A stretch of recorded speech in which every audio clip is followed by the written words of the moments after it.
اے ابن آدم حدیث قدسی ہے، اور حدیث قدسی اسے کہتے ہیں جو زبان مصطفیٰ کریم صلی اللہ علیہ وآلہ وسلم سے اللہ رب العالمین کلام کرتا ہے۔ حدیث قدسی کا مفہوم کچھ اس طرح سے ہے: اے ابن آدم، تیرے نفس کی غلاظت اور کثافت ہی نے تو تجھے بیمار کر رکھا ہے، ورنہ تو ہی تو میرا مقصود ہے، تو میری طرف کیوں نہیں آتا جبکہ میں تیری طرف دوڑا چلا آتا ہوں۔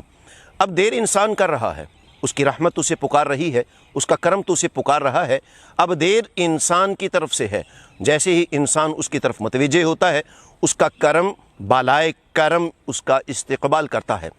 حضرت بشر حافی رحمۃ اللہ تعالی علیہ، آپ کے بارے میں منقول یہ ہے، تواریخ کی کتابوں میں یہ لکھا ہوا ہے کہ آپ شرابی تھے یا شراب خانے میں ساقی کا کام کیا کرتے تھے، ساقی تھے آپ۔ ایک دن راستے سے گزرتے ہوئے کیا دیکھتے ہیں کہ ایک ٹکڑا کاغذ کا نیچے پڑا ہوا ہے اور اس پر بسم اللہ الرحمن الرحیم لکھا ہوا ہے، یا لا الہ الا اللہ محمد الرسول اللہ صلی اللہ علیہ وسلم لکھا ہوا ہے، اللہ کا نام لکھا ہوا تھا۔ اس ٹکڑے کو زمین سے پکڑا، اس چما، گھر لائے، خوشبو لگا کر بلند جگہ پہ رکھ دیا، واپس اپنے میخانے کی طرف چلے گئے۔ تو کتابوں میں لکھا ہے کہ جو کتب قریہ تھا یا وقت کا جو کتب تھا، خواب میں اسے رب العالمین کی طرف سے یہ پیغام آ گیا، ہاتف غیبی کی طرف سے پیغام آیا کہ ہمارا دوست مے خانے میں اس حالت میں ہے، اسے ہمارا سلام پہنچایا جائے۔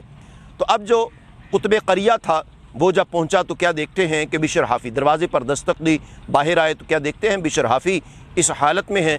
تو کتب قریہ کہنے لگے کہ مجھے اس طرح ہاتف غیبی کی طرف سے آواز آئی ہے، تو میں اللہ کا سلام دینے کے لیے یہاں حاضر ہوا ہوں۔ تو بشر حافی رحمۃ اللہ تعالیٰ علیہ بڑے پریشان ہوئے کہ میں کہاں اللہ رب العالمین کا یہ پیغام اور سلام۔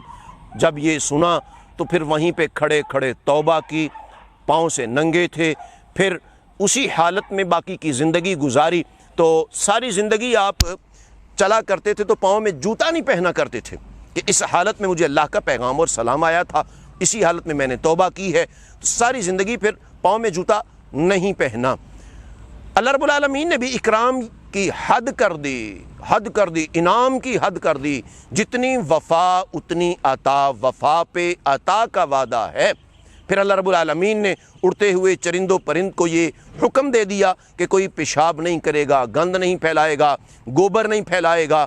الغرض ایک دن ہوا یوں کہ ایک بکری نے گلی کی نکڑ پر مینگنیاں کر دیں، تو چرواہا اپنے ساتھی چرواہے سے کہنے لگا کہ لگتا ہے آج بشر کا وصال ہو گیا ہے۔ تو اس نے کہا تمہیں کیسے پتہ چلا کہ بشر کا انتقال ہوا ہے؟ تو اس نے کہا آج میری بکری نے گلی کی نکڑ پر مینگنیاں کر دی ہیں۔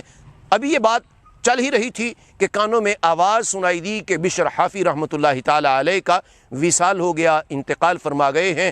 اللہ اتنا اکرام کرتا ہے۔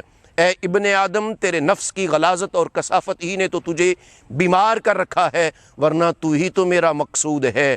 اے احباب ذی وقار، آئیے اللہ رب العالمین کی طرف، آج وقت ہے، اس کی رحمت ہمیں پکار رہی ہے، اس کی بارگاہ میں گریہ و زاری کریں، آنسو بہائیں ندامت کے، توبہ و استغفار کریں کہ وہ ہم پر، عالم اسلام پر اپنا فضل فرمائے، ہم پر اپنا کرم فرمائے، ہمیں شریعت اور طریقت کی سمجھ بوجھ عطا فرمائے۔